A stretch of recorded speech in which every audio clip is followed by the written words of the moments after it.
Bonjour à tous, c'est Monsieur Matt 2224 et aujourd'hui je voulais avant tout vous souhaiter une très bonne année 2016. Donc je vous souhaite plein de bonnes choses. Aujourd'hui on se retrouve pour une vidéo un peu spéciale. Je vais vous présenter la dernière caméra de chez GoPro, la Hero 4 Session. Donc on se retrouve tout de suite pour le déballage. Donc on retrouve le paquet habituel de chez GoPro avec comme d'habitude la GoPro au-dessus et en dessous tous ses accessoires. Cette caméra est la plus petite et la plus légère de chez GoPro, elle pèse seulement 74 grammes. On va enlever le dessus et vous voyez qu'elle est vraiment très petite. On peut vraiment filmer n'importe où et c'est très pratique. Elle filme en 1440p, en 1080p avec 60 images par seconde ou alors en 720p avec 100 images par seconde. Elle a également un appareil de 8 mégapixels qui est déjà pas mal et elle étend jusqu'à 10 mètres. Donc on la décroche de son socle et on va voir les accessoires qui sont à l'intérieur. Donc pour ce qui est des accessoires, on retrouve les notices habituelles au départ donc de chez GoPro et on a également les autocollants habituels. Ensuite en dessous on a tous les accessoires. Donc on a par exemple un cadre supplémentaire, une vis supplémentaire. On a également différents supports pour l'accrocher sur un casque par exemple. On a également un câble USB pour la recharger. Et après on a aussi 3 différents supports qui permettent de filmer avec différents angles. Donc avec celui-ci on peut par exemple filmer à la verticale. Avec celui-ci on peut filmer en 360 degrés en tournant la GoPro facilement.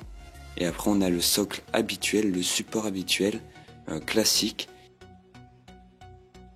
Donc on va la sortir de son cadre, comme ceci.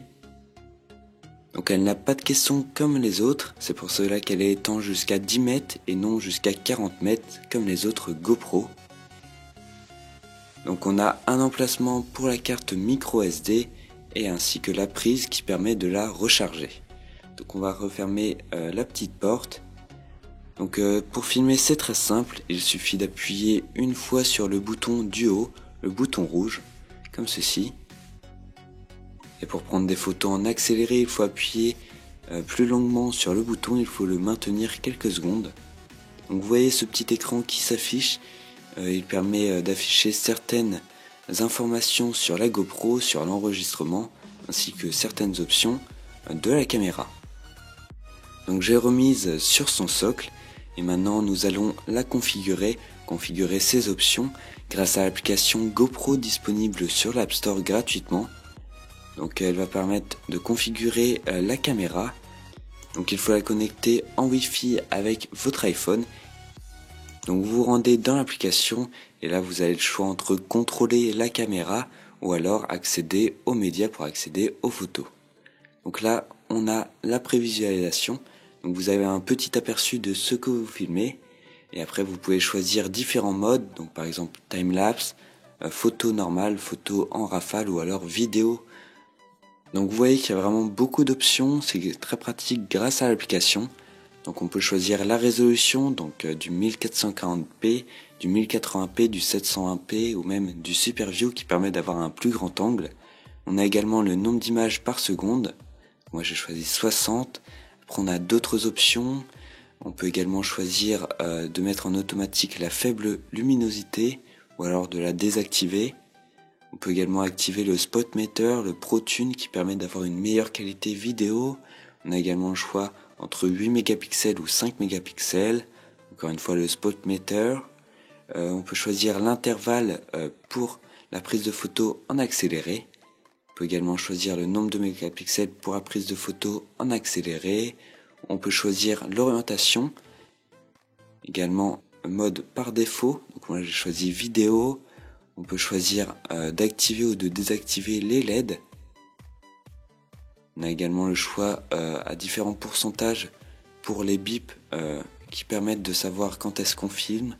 On a également le format vidéo, la date. On peut également supprimer la dernière vidéo. On a également le choix pour le nom de la GoPro. Donc on peut vraiment faire beaucoup de choses avec cette application, c'est très pratique. On a aussi des informations sur la carte SD et sur la batterie. C'est vraiment super pratique. Voilà, j'espère que cette vidéo un peu spéciale vous a plu. Dites-moi dans les commentaires si vous voulez que je refasse du même genre. Moi ça me plaît beaucoup. Donc si vous aimez, n'hésitez pas à me le dire en mettant un j'aime ou un commentaire. N'hésitez pas non plus à partager ma vidéo et surtout à vous abonner à ma chaîne. N'hésitez pas non plus à me suivre sur Twitter et Snapchat. Moi je vous dis à lundi prochain pour une nouvelle vidéo.